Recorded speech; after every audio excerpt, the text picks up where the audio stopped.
आज हमारा दूसरा लेक्चर है बायोलॉजी की रीडिंग का। तो शुरुआत करते हैं इंट्रोडक्शन से। इंट्रोडक्शन कहते हैं तारफ़ करना। तो ताकि आप बायोलॉजी से मुतारिफ़ हो जाएं। वैसे तो काफ़ी बच्चों को आइडिया होगा। तो शुरू करते हैं।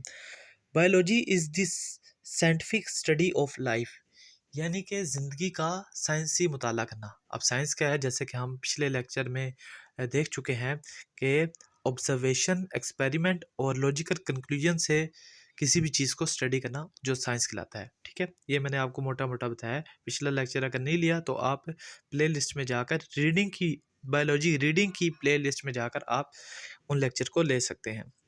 तो biology is the scientific study of life, ज़िंदगी का साइंटिफिकली मुताला करना ये या उसको पढ़ना जो है वो बायोलॉजी कहलाता है। ये इसकी डेफिनेशन होगी। आगे है, the word biology has been derived from Greek words bios which mean life, meaning life यहाँ पे लिखा हुआ है, एंड लोगोस मीनिंग थॉट और रीजनिंग। अब कह रहे हैं कि वर्ड बायोलॉजी जो है ये दो ग्रीक कहते हैं यूनानी। ठीक है, यूनान, जैसे कि मैंने आपको बताया कि बहुत पहले, यानी कि मुसलमानों से भी पहले, भी कई 100 साल पहले जो है ये जो साइंस पे काम होता रहा है और काफ़ी डेवलपमेंट हुई है। तो ये दो यूनानी अल्फाज से जो है ये बायोलॉजी लफ्ज़ निकला है। पहला लफ्ज़ है बायोस, जिसका मतलब है लाइफ यानी कि ज़िंदगी, और लोगोस, और जिसका मतलब है थॉट यानी कि सोचना, या रीजनिंग का मतलब होता है कि वजह तलाश करना, कि जो कुछ भी हो रहा है उसके पीछे वजह क्या है।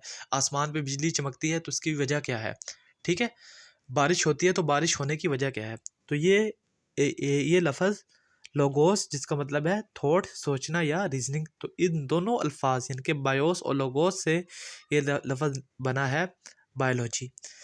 इन the course of biology we will study how man has thought about living thing.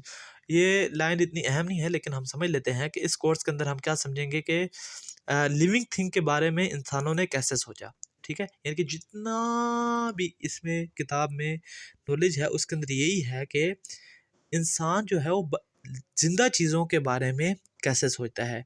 ठीक है, जितनी भी वो इंसानों की आप कह लो कि थॉट है, अंडरस्टैंडिंग है। To understand and appreciate nature, it is essential to study the structure, function and related aspect of living organism। कहते हैं कुदरत को समझना और उसको अप्रिशिएट करना। अप्रिशिएट कहते हैं तारीफ़ करना, या आप कह लो कि दिल से उसकी तारीफ़ बयान करना। नेचर की, असल में नेचर की तारीफ़ गॉड की तारीफ़ है, लेकिन हम ये हमारा सब्जेक्ट नहीं है, हम इसके हवाले से मज़ीद बात नहीं करेंगे। तो कह रहे हैं कि इंसान ने लिविंग थिंग को to understand and appreciate nature को समझना और उसे अप्रिशिएट करना। ठीक है, अप्रिशिएट का लफ्ज़ थोड़ा सा वो फिलोसफिकल लफ्ज़ आ जाता है। तो कहते हैं it is essential to study this structure, किसी भी चीज़ के पहले लिविंग ऑर्गेनिज्म के स्ट्रक्चर को समझना होगा। यानी कि बायोलॉजी को अगर समझना है तो सबसे पहले किसी भी चीज़ के स्ट्रक्चर को समझना होगा। स्ट्रक्चर दो किस्म के होते हैं, आगे हम पढ़ेंगे। मैं आपका साथ साथ एक, जब आप पढ़ते जाएंगे ना तो आपकी ब्रेन स्टॉर्मिंग होती जाएगी। तो स्ट्रक्चर दो किस्म के होते हैं, एक होते हैं मॉर्फोलॉजी कहते हैं किसी भी चीज़ की ज़ाहिरी शक्ल सूरत, जैसे कि इंसानों की ख़ास किस्म की ज़ाहिरी शक्ल सूरत है और बकरों की अलग जो है वो शक्ल सूरत है। आप और बकरे दोनों अलग अलग होंगे। ठीक है, जैसे कि आपकी शक्ल बकरे की तरह तो नहीं है ना। तो यानी कि इंसानों का एक अलग है, 2 पाँव पे चलते हैं, बकरे 4 पाँव पे चलते हैं, इनकी अलग शक्ल है। तो ये हम कहते हैं मॉर्फोलॉजी। एक होती है एनाटॉमी होता है जैसे कि दिल हो गया, अंदर के जो स्ट्रक्चर हैं, इंटरनल स्ट्रक्चर हैं, जैसे दिल हो गया, गुर्दे हो गया। अब ये चीज़ें मैच करती हैं कुछ हद तक, जैसा कि हो सकता है इंसानों का दिल और गाय का दिल, इनकी जो है एनाटॉमी और फंक्शन सेम कुछ हद तक मिलता जुलता हो सकता है, लेकिन मॉर्फोलॉजी तमाम जानदारों की अलग अलग होती है। ठीक है, तो पहला क्या है, स्टडी ऑफ स्ट्रक्चर। अगर हम स्टडी ऑफ स्ट्रक्चर की बात करें तो उसमें मॉर्फोलॉजी और एनाटॉमी भी आ जाती है। आगे हम पढ़ेंगे, परेशानी होना, जब हम आगे पढ़ेंगे तो आपको समझ आ जाएगी। स्टडी ऑफ स्ट्रक्चर जिसमें मॉर्फोलॉजी और दूसरी क्या चीज़ आती है, एनाटॉमी।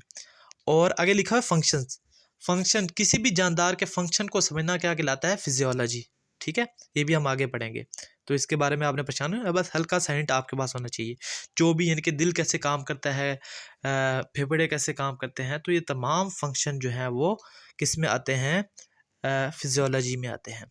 ठीक है, function and related aspects of living organism. और भी इससे जो भी मतलब रिलेटेड एस्पेक्ट क्या हो सकता है किसी भी जानदार का? उसका माहौल कैसा है? ठीक है, ये स्ट्रक्चर और फंक्शन से हट के चीज़ आ गई, तो माहौल भी उससे रिलेट करता है। ठीक है, उसकी खुराक क्या है, ये भी इससे रिलेट है। तो किसी भी यानी कि बायोलॉजी की कोई भी ऑब्जेक्ट हो या लिविंग ऑर्गेनिज्म को समझने के लिए सबसे पहले हमें या आप कह लो कि हमें उसका स्ट्रक्चर का पता होना चाहिए। स्ट्रक्चर में मॉर्फोलॉजी और एनाटॉमी दोनों आती हैं। इसके अलावा हमें फंक्शन यानी कि फिजियोलॉजी पता होनी चाहिए, और उससे रिलेटेड जो भी फंक्शन है जैसे कि उसका एनवायरनमेंट, इकोलॉजी, इसका भी हमें पता होना चाहिए। अगली लाइन है, the study of living organism also provide information and remedies to human problem regarding health, food, environment etc। कहते हैं अगर हम किसी भी जानदार लिविंग ऑर्गेनिज्म की स्टडी करेंगे, उससे हमें क्या होगा? मालूमात मिलेगी। किस और मालूमात मिलेगी, इसके अलावा रेमेडीज, रेमेडीज कहते हैं इलाज। ठीक है, या आप कह लो हल, जो भी कोई भी प्रॉब्लम इंसानों सॉरी लिविंग ऑर्गेनिज्म से रिलेटेड है। अब यहाँ पे लेकिन सबसे मेन फ़ायदा जो होता है वो अल्टीमेटली ह्यूमन को ही होता है। Human problem regarding health, food and environment. देखिए अगर हम जानदारों को समझेंगे, गाय को समझेंगे या कोई और जानदारों को समझेंगे, वो भी हम किस लिए समझ रहे हैं? इंसानों की प्रॉब्लम को ही हल करने के लिए समझ रहे हैं। ठीक है, और अगर कुछ केसेस में हम एक कह लो कि अच्छे जज्बे से दूसरे जानदारों की भी हेल्प कर देंगे। अगर किसी बंदे को जानदारों का इल्म है, यानी कि वो वेटरनरी डॉक्टर है, तो वो उनकी भी बहरहाल। तो यहाँ पे अगर हम मोटी मोटी बात करें तो लिविंग ऑर्गेनिज्म के बारे में समझना हमें इंफॉर्मेशन देगा और रेमेडीज़ देगा। किसके रेमेडीज़ कहते हैं? हल या इलाज इंसानी प्रॉब्लम का, जैसे जो कि हेल्थ से रिलेटेड हो सकती हैं, फूड से रिलेटेड हो सकती हैं और इन्वायरमेंट से रिलेटेड हो सकती हैं। आज के लिए इतना ही, मिलते हैं अगली वीडियो में, तब तक के लिए अपना ख्याल रखें। खुदा हाफिज़।